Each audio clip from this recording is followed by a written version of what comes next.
Chapitre 52. Comment Gargantua fit bâtir pour le moine l'abbaye de Thélème. Il ne restait plus que le moine à pourvoir. Gargantua voulait le faire abbé de Seuillet, mais il refusa. Il voulut lui donner l'abbaye de Bourgueil ou celle de Saint-Florent, celle qui lui plairait le mieux, ou les deux, si cela lui était agréable.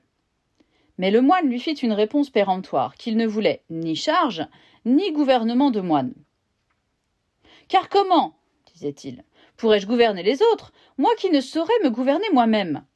S'il vous semble que je vous ai fait, et que je puisse vous faire à l'avenir un service agréable, donnez-moi de pouvoir fonder une abbaye à mon idée. » La demande plut à Gargantua, et il lui offrit tout le pays de Thélème, au bord de la rivière Loire, à 2 lieues de la grande forêt de Port-Huault.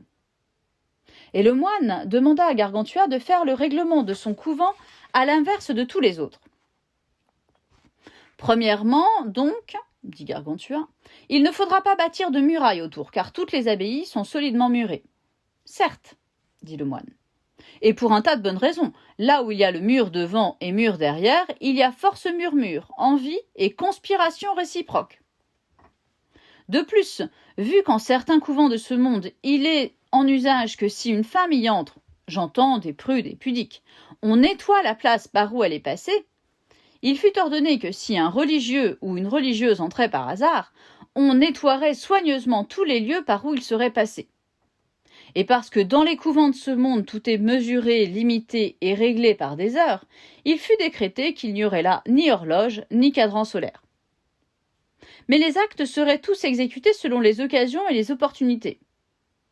Car, disait Gargantua, la plus réelle perte de temps qui soit est de compter les heures. Quel bien en vient-il ? Et la plus grande absurdité du monde était de se gouverner au son d'une cloche, et non à ce que dictent le bon sens et la raison. Item. Parce qu'à cette époque, on ne mettait au couvent les femmes que borgnes, boiteuses, bossues, laides, usées, folles, insensées, infirmes et tarées, ni les hommes que malades, mal-nés, niais et fardeaux familial. À propos, dit le moine, une femme qui n'est ni belle ni bonne, à quoi vaut-elle ? À mettre au couvent, dit Gargantua. Oui, dit le moine, et à faire des chemises ?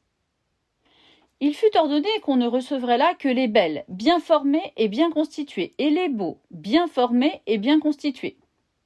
Item, parce que les hommes n'entraient pas dans les couvents des femmes, sinon en douce et clandestinement, il fut décrété qu'il n'y aurait pas de femmes sans que n'y fussent les hommes, ni les hommes sans que n'y fussent les femmes. Item, parce que tant les hommes que les femmes, une fois reçus au couvent après une année de probation, étaient forcés et obligés d'y demeurer perpétuellement leur vie durant, il fut établi que tant les hommes que les femmes qui seraient reçus là sortiraient comme bon leur semblerait, librement et entièrement.